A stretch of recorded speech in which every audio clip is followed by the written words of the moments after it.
Good afternoon. Today I am going to read Las Papas, which is the chapter starting at page 158 of Esperanza Rising by Pam Munoz Ryan. Las Papas, which means potatoes. Esperanza almost never left Mama's side. She sponged her with cool water and fed her teaspoons of broth throughout the day. Miguel offered to take over the sweeping job for her, but Esperanza would not let him. By the way, we're going to look for cause and effect in this. A cause causes something else to happen. That's the effect. So we're going to look for those as we read this.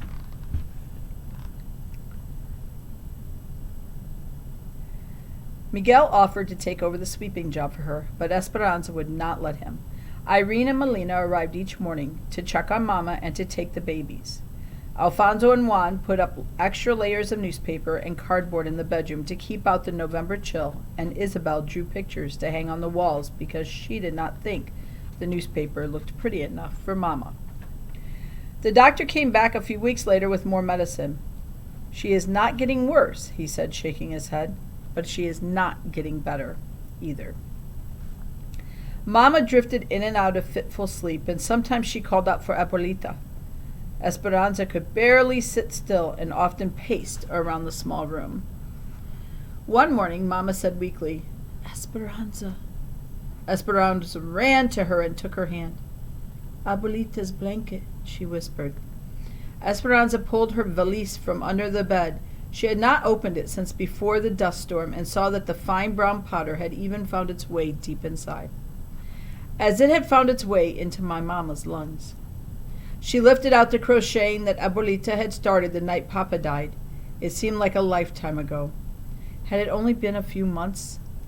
She stretched out the zigzag rows. They reached from one side of Mama's bed to the other, but were only a few hands wide, looking more like a long scarf than the beginning of a blanket. Esperanza could see Abuelita's hairs woven in, so that all her love and good wishes would go with them forever. She held her crocheting to her face and could still smell the smoke from the fire and the faintest scent of peppermint. Esperanza looked at Mama, breathing uneasily, her eyes closed. It was clear she needed Abuelita. They both needed her, but what was Esperanza to do? She picked up Mama's limp hand and kissed it.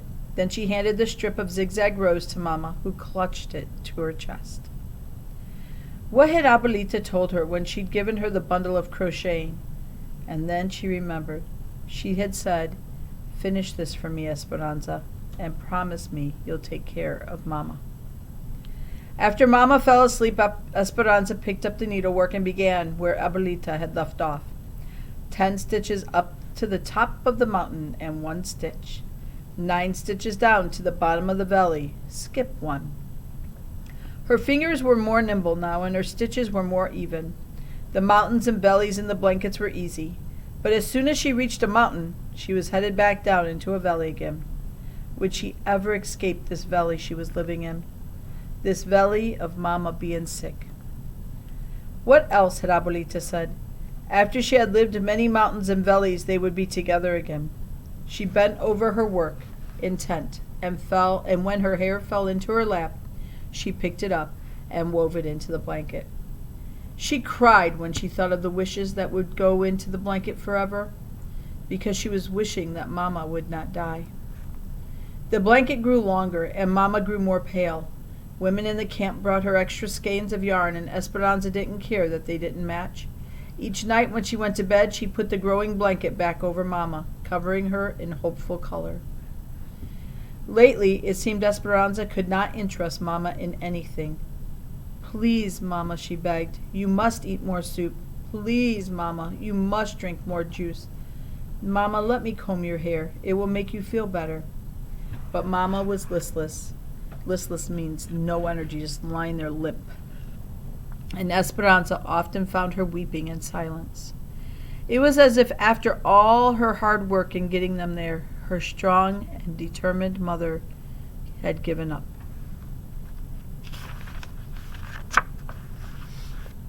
The fields frosted over, and Mama began to have trouble breathing. The doctor came again with worse news. She should be in the hospital. She's very weak, but more than that, she's depressed and needs nursing around the clock if she is to get stronger. It is a county hospital, so you would not have to pay, except for doctor bills and medicines. Esperanza shook her head no. The hospital is where people go to die, she cried. Isabel ran to her crying too. Hortensia walked over and folded them both into her arms. No, no, no. She is going to the hospital to get better. Hortensia wrapped Mama in blankets, and Alfonso drove them to Kern General Hospital in Bakersfield. The nurses would let Esperanza stay with Mama only for a few minutes, and when Esperanza kissed her goodbye, Mama didn't say a word, but just shut her eyes and drifted off to sleep.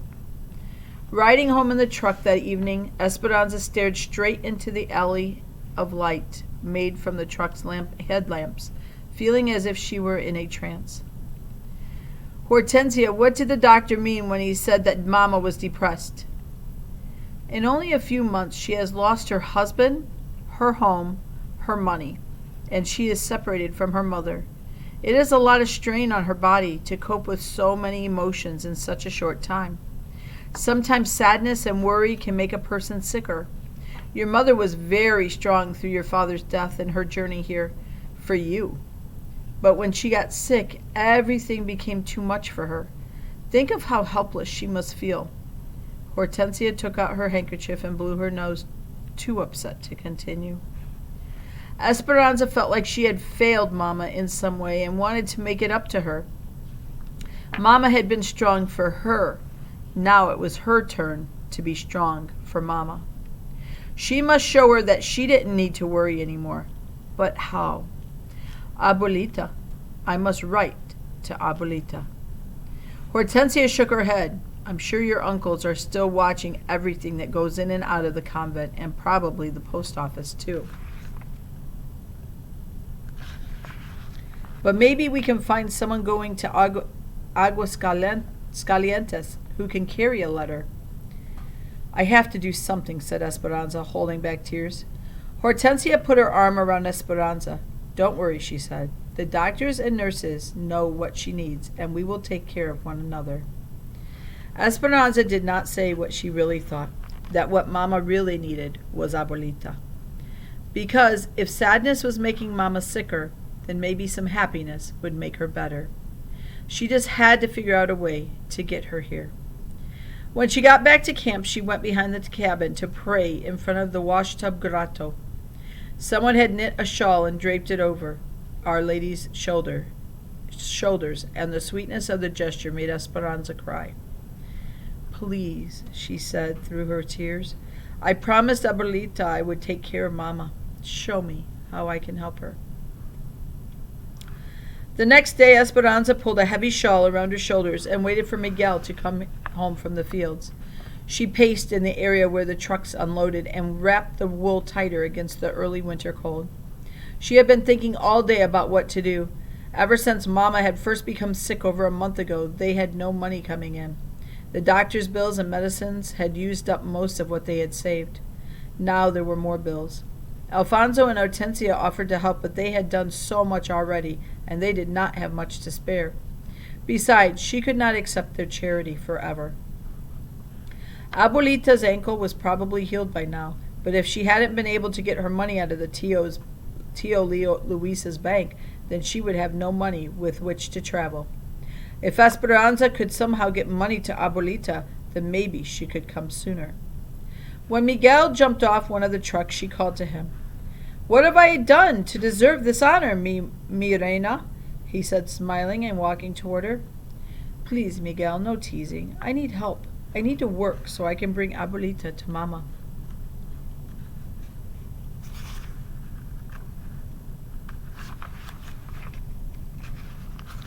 He was quiet, and Esperanza could tell he was thinking. But what could you do? And who would take care of the babies? I could work in the fields or in the sheds, and Melina and Irene have already offered to watch Pepe and Lupe. It's only men in the fields right now, and you're not old enough to work in the sheds. I am tall. I'll wear my hair up. They won't know. The problem is that it's the wrong time of year. They aren't packing anything right now. Not until asparagus in the spring. My mother and Josephina are going to cut potato eyes for the next 3 weeks. Maybe you can go with them. But it is just 3 weeks, said Esperanza. I need more work than that. Anza, if you're good at cutting potato eyes, they will hire you to tie grapes. If you are good at tying grapes, they will hire you for asparagus. That's how it works. If you're good at one thing, then they hire you for another. She nodded. Can you tell me one more thing, Miguel? Claro. Certainly. What are potato eyes? Esperanza huddled with Josefina and Hortensia and a small group of women waiting for the morning truck to take them to the sheds. A thick tulle ground fog that hugged the earth settled in the valley surrounding them, as if they stood within a deep gray cloud. There was no wind, only silence and penetrating cold. Esperanza bundled in all the clothing that she could put on, old wool pants, a sweater, a ragged jacket, a wool cap, and thick gloves over thin gloves, all borrowed from friends in the camp. Hortensia had shown her how to heat a brick in the oven and bundle it in newspaper, and she hugged it to her body to keep warm as they rode on the truck. Since the driver could only see a few yards ahead, the truck rumbled slowly on the dirt roads. They passed miles of naked grapevines, stripped of their harvest and bereft of their leaves, fading into the mist. The brown and twisted trunks looked frigid and lonely. The truck stopped at the big packing shed. It was really one long building with different open-air sections as long as 6 train cars. The railroad tracks ran along one side, and docks for trucks ran along the other. Esperanza had heard Mama and the others talk about the sheds, how they were busy with people, women standing at long tables packing the fruit, trucks coming and going with their loads fresh from the fields, and workers stocking the train cars that would later be hooked to a locomotive to take to the fruit all over the United States. But cutting potato eyes was different. Since nothing was being packed, there wasn't the usual activity. Only 20 or so women gathered in this cavernous shed, sitting in a circle on upturned crates, protected from the wind by only a few stacks of empty boxes. The Mexican supervisor took their names. With all the clothing they were wearing, he barely looked at their faces. Josefina had told Esperanza that if she was a good worker, the bosses would not concern themselves with her age, so she knew she would have to work hard. Esperanza copied everything that Hortensia and Josefina did. When the women put the hot bricks between their feet to keep them warm while they worked, so did she. When they took off their outer gloves and worked in their thin cotton ones, she did the same. Everyone had a metal bin sitting behind them. The field workers brought cold potatoes and filled up their bins. Hortensia took a potato and then, with a sharp knife, she cut it into chunks around the dimples. She tapped her knife on one of the dimples. That is an eye, she whispered to Esperanza. Leave 2 eyes in every piece so there will be 2 chances for it to take root. Then she dropped the chunks into burlap sacks. When the sack was full, the field workers took it away. Where do they take them? She asked Hortensia. To the fields. They plant the eye pieces and then the potatoes grow. Esperanza picked up a knife. Now she knew where potatoes came from. The women began chatting. Some knew each other from camp, and one of them was Marta's aunt. Is there any more talk of striking? Asked Josefina. Things are quiet now, but they are still organizing, said Marta's aunt. There is talk of striking in the spring when it is time to pick. We are afraid there will be problems. If they refuse to work, they will lose their cabins in the migrant camps. And then, where will they live? Or worse, they will all be sent back to Mexico. How can they send all of them back? Asked Hortensia. Repatriation, said Marta's aunt. The immigration authorities round up people who cause problems and check their papers. If they are not in order, or if they do not happen to have their papers with them, the immigration officials send them back to Mexico. We have heard that they have sent people whose families have lived here for generations, those who are citizens and have never even been to Mexico. Esperanza remembered the train at the border and the people being herded onto it. She had been thankful for the papers that Abuelita's sisters had arranged. Marta's aunt said, there is also some talk about harming Mexicans who continue to work. The other women sitting around the circle pretended to concentrate on their potatoes. but Esperanza noticed worried glances and raised eyebrows. Then Hortensia cleared her throat and said, "Are you saying that if we continue to work during the spring, your niece and her friends might harm us?" "We are praying that does not happen. My husband says he will not join them. We have too many mouths to feed, and he has told Marta she cannot stay with us. We can't risk being asked to leave the camp or losing our jobs because of our niece." Heads nodded in sympathy, and the circle was silent, except for the sounds of the knives cutting the crisp potatoes. "Is anyone going to Mexico for La Navidad?" asked another woman, wisely changing the subject. Esperanza kept cutting the potato eyes, but listened carefully, hoping someone would be going to Aguas Calientes for Christmas. But no one seemed to be traveling anywhere near there.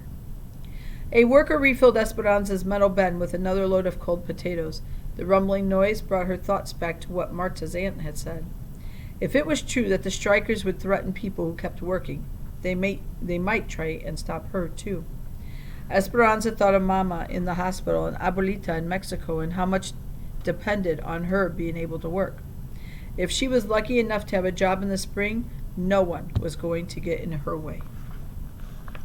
A few nights before Christmas, Esperanza helped Isabel make a yarn doll for Sylvia, while the others went to a camp meeting. Ever since Esperanza had taught Isabel how to make the dolls, it seems there was a new one born each day, and Munoz of every color now sat in a line on their pillows. "Sylvia will be so surprised," said Isabel. "She has never had a doll before." "We'll make some clothes for it, too," said Esperanza. What was Christmas like at El Rancho de las Rosas? Isabel never tired of Esperanza's stories about her previous life. Esperanza stared up at the ceiling, searching her memories. Mama decorated with Advent wreaths and candles. Papa set up the nativity on a bed of moss in the front hall, and Hortensia cooked for days. There were empanadas filled with meat and sweet raisin tamales. You would have loved how Abuelita decorated her gifts. She used dried grapevines and flowers instead of ribbons. On Christmas Eve, the house was always filled with laughter and people calling out, "Feliz Navidad!" Later, we went to the cathedral and sat with hundreds of people and held candles during midnight mass. Then we came home in the middle of the night, still smelling of incense from the church, and drank warm atole de chocolate and opened our gifts. Atole de chocolate. Isabel sucked in her breath and gushed, "What kind of gifts?" I can't remember," said Esperanza, braided the yarn doll's legs. "All I remember is being happy." Then she looked around the room as if seeing it for the first time. One of the table legs was uneven and had to be propped by a piece of wood so it wouldn't wiggle. The walls were patched and peeling. The floor was wood plank and splintery, and no matter how much she swept it, it never looked clean. The dishes were chipped and the blankets frayed, and no amount of beating could remove their musty smell. Her other life seemed like a story she had read in a book a long time ago. Un cuento de hadas, a fairy tale. She could see the illustrations in her mind, the Sierra Madre, El Rancho de las Rosas, and a carefree young girl running through the vineyard. But now, sitting in this cabin, the story seemed as if it were about some other girl, someone Esperanza didn't know anymore. "What do you want for Christmas this year?" asked Isabel. "I want my mama to get well. I want more work, and—" She stared at her hands and took a deep breath. "And 3 weeks of potato eyes. They were dried and cracked from the starch that had soaked through their gloves. I want soft hands. What do you want, Isabel?" Isabel looked at her with big doe eyes and said, "That's easy. I want anything." Esperanza nodded and smiled, admiring the completed doll. She handed it to Isabel, whose eyes, as usual, were excited. They went to bed, Isabel in her cot and Esperanza in the bed that she and Mama had slept in. She turned toward the wall, yearning for the holidays of her past, and repeated what was becoming a nightly ritual of silent tears. So on page 175, the word yearning is on there, and that's in your slide today. She didn't think anyone ever knew that she cried herself to sleep until she felt Isabel patting her back. Esperanza, don't cry again. We will sleep with you if you want. We? She turned toward Isabel, who was holding the family of yarn dolls. Esperanza couldn't help but smile and lift the covers. Isabel slid in beside her, arranging the dolls between them. Esperanza stared into the dark. Isabel had nothing, but she also had everything. Esperanza wanted what she had. She wanted so few worries that something as simple as a yarn doll would make her happy. On Christmas Day, Esperanza walked up the front steps of the hospital while Alfonso waited in the truck. A couple passed her carrying gifts wrapped in shiny paper. A woman hurried by, carrying a poinsettia plant and wearing a beautiful red wool coat with a rhinestone Christmas tree pinned to the lapel. Esperanza's eyes riveted on the coat and the jewelry. She wished she could give Mama a warm red coat and a pin that sparkled. She thought of the gift she had in her pocket. It was nothing more than a small, smooth stone that she had found in the fields while weeding potatoes. The doctor had moved Mama to a ward for people with long-term illnesses. There were only 4 other people on the floor, and the patients were spread out, their occupied beds scattered among the rows of bare mattresses in the long room. Mama slept and didn't wake, even to say hello. Nevertheless, Esperanza sat next to her, crocheted a few more rows on the blanket, and told Mama about the sheds and Isabel and the strikers. She told her that Lupe and Pepe could almost walk now, and that Miguel thought that Papa's roses showed signs of growth. Mama didn't wake to say goodbye either. Esperanza tucked the blanket around her, hoping that the color from the blanket would slowly seep into Mama's cheeks. She put the stone on the night table and kissed Mama goodbye. Don't worry, I will take care of everything. I will be La Patrona for the family now. And that's the end of that chapter. It goes to page 178.